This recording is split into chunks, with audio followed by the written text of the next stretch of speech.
Friends, నేను మీ సాయి మల్లేష్ని మాడుతున్నాను. ముందుగా మా ఛానల్ సబ్స్క్రైబ్ చేసి లైక్ చేసి షేర్ చేయండి. అదేవిధంగా హైదరాబాద్లో కానీ హైదరాబాద్ పరిసర ప్రాంతాల్లో కానీ స్థలం కొనాలనుకున్నా అమ్మాలనుకున్నా ఇందులో ఉన్న కాంటాక్ట్ నెంబర్ని సంప్రదించగలరు. ఓకే ఫ్రెండ్స్, ఈరోజు వార్తలోని ముఖ్యాంశాలు తెలుసుకుందాం. వార్తా దినపత్రిక. కాషాయం రంగులోకి దూరదర్శన్ లోగో. వయనాడులో రాహుల్ ఓటమి ఖాయం. మోడీ అంతా కోటీశ్వర్లే. ఎన్నికల అఫిడవిట్లో అభ్యర్థుల ఆస్తులు వెల్లడి. స్థిర చరాస్తులు కోట్లల్లో ఉన్న సొంతిల్లు వాహనాలు లేవట. అంత ఆస్తి ఉన్న అప్పులు అధికమే. తెలంగాణలో పార్లమెంట్ ఎన్నికలకు సంబంధించి అఫిడవిట్లో అభ్యర్థుల ఆస్తులు అప్పుల లెక్కలు. లోక్సభ ఎన్నికలకు ఇప్పటిదాకా నామినేషన్లు దాఖలు చేసిన ప్రధాన బీజేపీ, కాంగ్రెస్, బీఆర్ఎస్ పార్టీల అభ్యర్థుల్లో దాదాపు అందరూ కోటీశ్వరులే ఉన్నారు. నామినేషన్లతో పాటు వారు సమర్పించిన ఎన్నికల అఫిడవిట్లు ఈ విషయాన్ని స్పష్టం చేస్తున్నాయి. కోట్ల విలువైన స్థిర చర ఆస్తులు కలిగిన అభ్యర్థులు కొందరు తమకు సొంతిల్లు వాహనాలు లేవని పేర్కొనడం గమనార్హం. ధర్మపురి అరవింద్ స్థిర చర ఆస్తులు 97 కోట్లు. నిజామాబాద్ ఎంపీ బీజేపీ అభ్యర్థి ధర్మపురి అరవింద్ తమకు 97,53,52,312 విలువైన స్థిర చరాస్తులు ఉన్నట్లు అఫిడవిట్లో ప్రకటించారు. చరాస్తుల విలువ 47,71,90,312. స్థిరాస్తుల విలువ 49,51,61,62,200గా చూపించారు. భార్య పేరిట 12,11,70,114 విలువైన చరాస్తులు ఉన్నట్లు పేర్కొన్నారు. డిఫెండెంట్ పేరు మీద 24,97,647 ఉన్నట్టు తెలిపారు. తనకు 19,17,918. భార్య పేరిట 11,43,63,000 అప్పులు ఉన్నట్లు పేర్కొన్నారు. తన పేరిట ఓ ఫార్చునర్ కారు, భార్య పేరు మీద ఇన్నోవా కారు ఉన్నట్టు ఇక్కడ వివిధ ఈ ఎలక్షన్లో లోక్సభ బెర్రీలో ఉన్న ఎంపీ అభ్యర్థులు అందరూ ప్రధాన పార్టీలకు చెందిన నేతలందరూ కోటీశ్వర్లే. వాళ్ళ ఆస్తుల్లో ఈసీకి నివేదించడం జరిగింది ఎన్నికల నోటిఫికేషన్. అదేవిధంగా కోట్లు వాళ్ళకు అప్పులు కూడా ఉన్నాయన్నట్టుగా ఇక్కడ తెలియజేశారు. అదేవిధంగా ఇన్ని కోట్ల ఆస్తులు ఉన్నా కూడా సొంత ఇల్లు, కారు, వెహికల్స్ లేవన్నట్టుగా ఇక్కడ నివేదికలో పొందుపరిచినట్టు సమాచారం. ఏడుపాయల సాక్షిగా రుణమాఫీ పక్కా. 500 రూపాయల బోనస్తో వరి పంట కొనుగోలు. టచ్ చేస్తే మాడి మసైపోతారు. కాంగ్రెస్ కష్టాల్లో ఉండగా ఇందిరమ్మను గెలిపించిన ఘనత మెదక్ ప్రజలదే. ఇది గడిలోని దొరకు బీసీ బిడ్డకు మధ్య పోరు. మెదక్ ర్యాలీలో సీఎం రేవంత్. మోడీ కేడీల ఆటలు సాగనివ్వని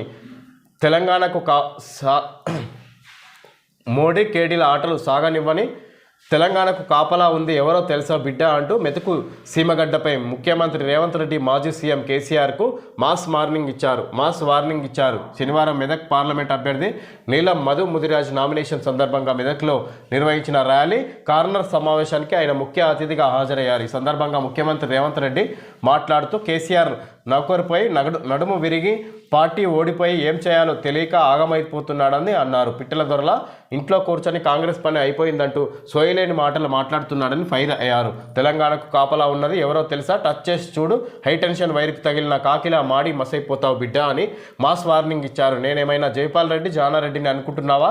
బట్టలు ఊడదీసి పరిగెత్తిస్తానంటూ ఫైర్ అయ్యారు. నువ్వు మోడీ చీకట్లో మాట్లాడుకుంటే సరిపోతుందా? మోడీ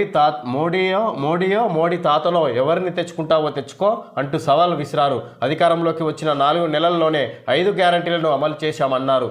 ఈరోజు ఎలాంటి ఇబ్బందులు లేకుండా ఆడపడుచులు బస్సులో ప్రయాణిస్తున్నారని అది చూసి ఓర్వలేకపోతున్నారన్నారు. నాడు సోనియా గాంధీ ఆడపడుచుల కష్టం చూడలేక దీపం పథకం ద్వారా ఇంటింటికి గ్యాస్ సిలిండర్లు పంపిణీ చేస్తే మోడీ కేడీలు కలిసి సిలిండర్ ధరను 1200 చేశారన్నారు.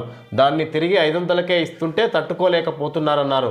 ఉచిత కరెంటు లాంటి పథకాలను చూసి ఓర్వలేక రుణమాఫీ ఎప్పుడు చేస్తారంటూ కాళ్ళల్లో కట్టెలు పెడుతున్నారన్నారు. ఏడుపాయల దుర్గమ్మ సాక్షిగా ఆగస్టు 15 లోపు 2 లక్షల రుణమాఫీ చేయడమే కాకుండా 500 రూపాయల బోనస్తో వరి పంట కొనుగోలు చేస్తామన్నారు. గత 25 ఏళ్లుగా ఎంపీలుగా గెలిచిన బీజేపీ, బీఆర్ఎస్ నాయకులు మెదక్ ప్రాంతానికి ఒరగబెట్టిందేమీ లేదన్నారు. కాంగ్రెస్ పార్టీ కష్టాల్లో ఉన్నప్పుడు ఇందిరమ్మను గెలిపించి దేశ ప్రధానిగా చేసిన ఘనత మెదక్ ప్రజలదే అన్నారు. మెదక్ ఎంపీగానే ఇందిరమ్మ ప్రాణాలు విడిచిందన్న విషయం గుర్తుంచుకోవాలన్నారు. కింది స్థాయి నుంచి కష్టపడుతూ ఎదిగిన బీసీ బిడ్డ నీలం మధు ముదిరాజును మెదక్ ప్రజలు ఆశీర్వదించాలని కోరారు. గడిలోని దొరకు బీసీ బిడ్డకు మధ్య పోరు జరుగుతుందని మెదక్ ప్రాంత ప్రజలు వారికి తగిన బుద్ధి చెప్పి కాంగ్రెస్ పార్టీ అభ్యర్థిని భారీ మెజారిటీతో గెలిపించి చరిత్ర తిరగరాయాలన్నారు. పేద బడుగు బలహీన వర్గాలకు ఎప్పటికైనా అండగా నిలిచేది 3 రంగుల కాంగ్రెస్ పార్టీ అన్నట్టుగా ఇక్కడ సీఎం రేవంత్ రెడ్డి ఘాటుగా విమర్శించడం జరిగింది. బీజేపీ నరేంద్ర మోడీని కేసీఆర్ ఉద్దేశించి తీవ్రంగా విరుచుకుపడ్డ వాళ్ళ మీద. మెదక్ అభివృద్ధి సీఎంకు కనపడదా? జిల్లా అభివృద్ధిని కేసీఆర్ కాకుంటే మీ అయ్యా చేశారా? రైల్వే లైను కళ నెరవేర్చింది ఎవరు? మెడికల్ కాలేజీలు కనిపించవా? అకాల వర్షాలతో నష్టపోయిన రైతులను ఆదుకోవాలి హరీష్ రావు. మెదక్ జిల్లాను అభివృద్ధి చేసింది మాజీ ముఖ్యమంత్రి చంద్రశేఖరరావు కాకపోతే మీ అయ్యా వచ్చి చేసిండా అని రేవంత్ రెడ్డిపై మాజీ మంత్రి హరీష్ రావు సంచలన వ్యాఖ్యలు చేశారు. శనివారం ప్రజ్ఞాపూర్లోని ఎన్ఎల్ఎన్ కన్వెన్షన్ హాల్లో ఏర్పాటు చేసిన విలేకరుల సమావేశంలో మాజీ మంత్రి హరీష్ రావు మాట్లాడారు. రేవంత్ రెడ్డి మెదక్లో ఏర్పాటు చేసిన సమావేశంలో మాట్లాడడం ఎంతవరకు సమంజసమన్నారు. రేవంత్ రెడ్డి ప్రతిపక్షంలో ఉన్నప్పుడు నిధులన్నీ మెదక్, సిద్దిపేట, గజ్వేల్కు తరలిస్తున్నారని వాపోయినట్లు సమాచారం. నేడు మెదక్కు వచ్చి మెదక్ అభివృద్ధి జరగలేదనడం సిగ్గుచేటన్నారు. మెదక్ అభివృద్ధి జరిగిందో లేదో దగ్గరుండి చూపిస్తానని అన్నారు. ఉమ్మడి మెదక్ జిల్లాలో 3 మెడికల్ కాలేజీలు, 2 యూనివర్సిటీలు, మంజీరా హల్దీ వాగుపై 10 చెక్ డ్యాంల నిర్మాణం, గత 30 సంవత్సరాల నుండి నెరవేరని రైల్వే లైన్ కలను నెరవేర్చిన ఘనత కేసీఆర్ది కాదా అన్నారు. ప్రతి సమావేశంలో నన్ను దూలమంతా ఉన్నానని విమర్శిస్తున్నాడని, రేవంత్ రెడ్డి భూమికి జానుడు ఉన్నాడని తాను ఎప్పుడైనా అన్నానా అని అన్నారు. రాజకీయం విలువలతో కూడినదని వ్యక్తిగత విమర్శలు చేయడం మంచి పద్ధతి కాదన్నారు. మోడీతో రేవంత్ రెడ్డి కుమ్మక్కయ్యాడని, రాహుల్ గాంధీ అని బాయ్ అని మోడీని బడే బాయ్ అని రేవంత్ రెడ్డి అనడం వెనకాల బీజేపీతో దోస్తాన్ చేస్తున్నట్లు అనిపిస్తుందన్నారు. బీజేపీతో జోడీ అయినా కేడీ అయినా నీవే జోడీ అని రేవంత్ రెడ్డిని విమర్శించారు. కాంగ్రెస్ విధంగా సీఎం రేవంత్ రెడ్డి మాట్లాడిన మాటలకు హరీష్ రావు ఈ విధంగా స్పందించడం జరిగింది. మెదక్లో అభివృద్ధి జరిగింది, నేను దగ్గర నుండి చూపిస్తా అని ఈ విధంగా హరీష్ రావు స్పందించడం జరిగింది. అన్నదాతకు మళ్ళీ అకాల కష్టం, మరోసారి ముంచిన వర్షాలు. తెలంగాణలో అకాల వర్షం రైతులను మరోసారి కష్టాల కడగండ్ల పాలు చేసింది. ఈ నెల 19వ తేదీ నుండి రాష్ట్రంలోని పలు జిల్లాల్లో వర్షాలు కురుస్తాయని వాతావరణ కేంద్రం ముందుగానే హెచ్చరించింది. అయితే అందుకు అనుగుణంగా వ్యవసాయ శాఖ రైతులను అప్రమత్తం చేయడంలో తీవ్ర నిర్లక్ష్యం వహించింది. దీంతో ఆరుగాలం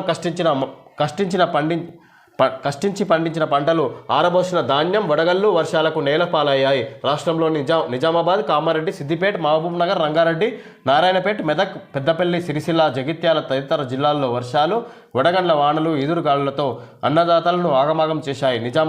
నిజామాబాద్ జిల్లా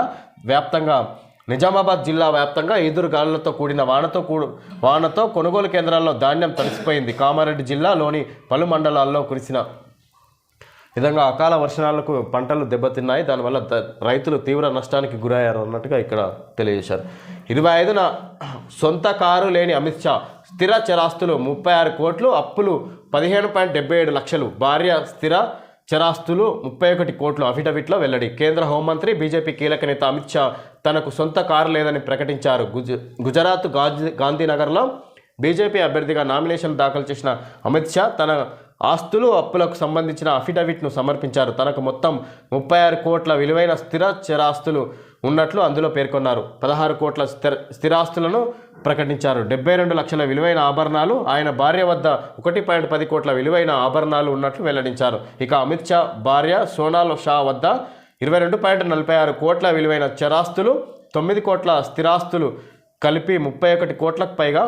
ఇక్కడ సొంత కారు కూడా లేదన్నట్టుగా ఇక్కడ అఫిడవిట్లో వెల్లడించినట్లు ఈసీకి ఇక్కడ సమాచారం. కేంద్ర హోంమంత్రి అమిత్ షాకు సొంత కారు కూడా లేనట్టుగా, ఎన్ని కోట్ల ఆస్తులు ఉన్న 36 కోట్లు స్థిర చరాస్తులు ఉన్న అమిత్ షాకు సొంత కారు లేనట్టుగా ఇక్కడ అఫిడవిట్లో తెలియజేశారు.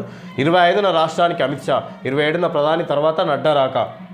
ఎన్నికల ప్రచారంలో భాగంగా తెలంగాణకు బీజేపీ అగ్రనేతలు రాబోతున్నారు. రాష్ట్రంలో మెజారిటీ సీట్లు గెలుపొందడమే లక్ష్యంగా బీజేపీ ఫోకస్ పెట్టింది. ఇప్పటికే ప్రచారంలో బీజేపీ దూసుకుపోతున్నది. ఈ క్రమంలోనే ప్రధాని నరేంద్ర మోడీ హైదరాబాద్కు రానున్నారు. ఈ మేరకు ఈ నెల 27న వచ్చే అవకాశాలు ఉన్నట్లు పార్టీ వర్గాలు తెలిపాయి. ఎన్నికల్లో అనుసరించాల్సిన వ్యూహాలపై బీజేపీ నేతలతో ప్రధాని చర్చించనున్నారు. మరోవైపు హైటెక్ సిటీ నోవాటెల్లో ఐటీ నిపుణులతో ప్రధాని భేటీ కానున్నట్లు సమాచారం. అలాగే ప్రధాని మోడీ కంటే ముందే ఈ నెల 25న కేంద్ర హోంశాఖ మంత్రి అమిత్ షా రాష్ట్రానికి రానున్నట్లు బీజేపీ రాష్ట్ర అధ్యక్షుడు కేంద్ర మంత్రి కిషన్ రెడ్డి వెల్లడించారు. మోడీ పర్యటన తర్వాత బీజేపీ జాతీయ అధ్యక్షుడు జేపీ నడ్డా రాష్ట్రానికి రానున్నారని సమాచారం. కాగా కేంద్ర మంత్రి అమిత్ షా బీజేపీ కీలక నేతలతో భేటీ కానున్నారని సమాచారం. ఈ క్రమంలోనే ఎన్నికల వ్యూహాలపై చర్చించి నేతలకు దిశానిర్దేశం చేయనున్నారు. అడవులను పరిరక్షించాల్సిందే తెలంగాణ సర్కారుకు సుప్రీంకోర్టు 5 లక్షల జరిమానా. సిపిఎంకి హ్యాండ్ ఇచ్చిన సిపిఐ. కాంగ్రెస్ వైపే సిపిఐ బేషరతుగా మద్దతు ప్రకటించిన పార్టీ. తెలంగాణ రాష్ట్రంలో జరగబోయే లోక్సభ ఎన్నికల్లో సిపిఐ పార్టీ సోదర కమ్యూనిస్టు పార్టీ అయిన సిపిఎంకి హ్యాండ్ ఇచ్చింది. భువనగిరి లోక్సభ స్థానంలో పోటీ చేస్తున్న సిపిఎంకి ఓటేయకుండా అక్కడ కూడా కాంగ్రెస్కే ఓటేయనున్నట్లు సిపిఐ నిర్ణయం తీసుకుంది. తాము కాంగ్రెస్తో పొత్తులో ఉన్నందున పొత్తు ధర్మం పాటిస్తూ రాష్ట్ర వ్యాప్తంగా కాంగ్రెస్కే మద్దతు ఇవ్వనున్నట్లు సిపిఐ తెలంగాణ రాష్ట్ర కార్యదర్శి కొత్తగూడెం ఎమ్మెల్యే కూనంనేని సాంబశివరావు తెలిపారు. రాష్ట్రంలో జరిగే లోక్సభ ఎన్నికల్లో మతోన్మాద బీజేపీని ఓడించడానికి కాంగ్రెస్ పార్టీకి మద్దతు ఇస్తూ సహకరించాలని తెలంగాణ రాష్ట్ర ఉప ముఖ్యమంత్రి మల్లు భట్టి విక్రమార్క సిపిఐ నేతలను కోరారు. ఈ మేరకు భట్టి శనివారం సాయంత్రం